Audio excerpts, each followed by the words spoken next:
নির্বাচন শেষ, সংসদ সদস্য নির্বাচিত, কিন্তু শপথের শুরুতেই হোঁচট।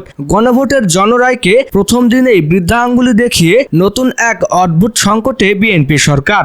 তাদের দাবি তারা সংবিধান মেনে ক্ষমতায় এসেছে, কিন্তু সত্যি কি তাই?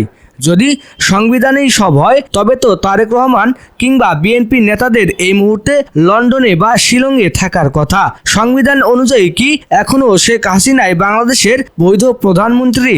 অন্তর্বর্তী সরকারের অধীনে এই নির্বাচন কি তবে অসাংবিধানিক? এদিকে বিএনপির দ্বিচারিতা, অন্যদিকে জামায়াত ও এনসিপি জোটের পূর্ণাঙ্গ শপথ। কে সঠিক পথে? বিস্তারিত থাকছে আজকের বিশেষ প্রতিবেদনে। দর্শক, সংসদের প্রথম দিনে এক অদ্ভুত দৃশ্য দেখল দেশবাসী। বিএনপি সংবিধান সংস্কার পরিষদের সদস্য হিসেবে শপথ নিতে অস্বীকার করেছে। তাদের দাবি এটি সংবিধানে নেই।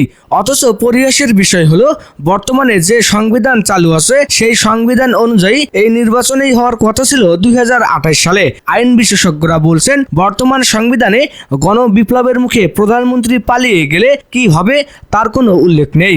কাজেই আক্ষরিক অর্থে সংবিধান ধরলে শেখ হাসিনা এখনও বৈধ প্রধানমন্ত্রী হিসেবে দাবি করার সুযোগ পান, কারণ সংবিধান অনুযায়ী তার পদত্যাগ বা অপসারণের কোনো আইনি দলিল এখনও স্পষ্ট নয়। প্রশ্ন উঠেছে, বিএনপি যদি সংবিধানের দোহাই দিয়ে সংস্কার পরিষদের শপথ না নেয়, তবে তারা কোন সংবিধানের বলে আজ এমপি হিসেবে শপথ নিলেন? সংবিধানের প্রতিটি পাতা উল্টে দেখলেও কোথাও অন্তর্বর্তী সরকার বা উপদেষ্টা পরিষদ শব্দটির হদিস মিলবে না। অর্থাৎ ডক্টর ইউনূসের নেতৃত্বাধীন সরকার নিজেই যেখানে সাংবিধানিক কাঠামোর বাইরে থেকে গঠিত, সেখানে সেই সরকারের অধীনে হওয়া এই নির্বাচন কিভাবে সাংবিধানিক হয়?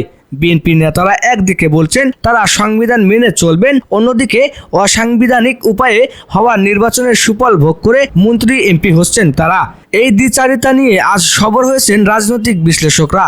তাদের মতে বিএনপি আসলে সুবিধাবাদী সংবিধান মানছে, যেটুকু তাদের ক্ষমতায় বসায় সেটুকুই মানছে তারা, আর যেটুকু তাদের সংস্কারের আওতায় আনে সেটুকু বলছে অসাংবিধানিক। সরকারের এই গড়িমসির বিপরীতে সম্পূর্ণ ভিন্ন মেরুতে অবস্থান নিয়েছে বিরোধী দল জামায়াতে ইসলামী ও এনসিপি জোট। বিএনপির অনীহের বিপরীতে তারা কোনো লুকোচুরি করেনি। 11 দলীয় জোটের সদস্যরা আজ একই সাথে সংসদ সদস্য এবং সংবিধান সংস্কার পরিষদ উভয় পদের জন্য শপথ গ্রহণ করেছেন।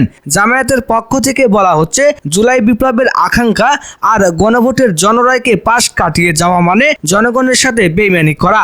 তারা মনে করেন বিদ্যমান সংবিধানের যে ত্রুটির কারণে আজ দেশে অসাংবিধানিক পরিস্থিতির সৃষ্টি হয়েছে, সেই সংবিধান সংস্কার করা এখন সময়ের দাবি। ফলে তারা কোনো অজুহাত না দেখিয়ে পূর্ণাঙ্গ শপথে অংশ নিয়েছেন, যা বিএনপিকে এক চরম নৈতিক পরাজয়ের মুখে ঠেলে দিয়েছে। তারেক রহমানের নেতৃত্বাধীন বিএনপির এই চালাকি কি তবে বুমেরাং হতে যাচ্ছে? ডক্টর ইউনূস ইতিমধ্যেই হুঁশিয়ারি দিয়েছেন যে সংস্কার না মেনে জনরায়কে বৃদ্ধাঙ্গুলি দেখালে পরিস্থিতি ভয়াবহ হবে। যদি বর্তমান সংবিধানে অটুট থাকে, তবে তো এই পুরো সরকার ব্যবস্থাটি অবৈধ হয়ে পড়ার ঝুঁকি থাকে।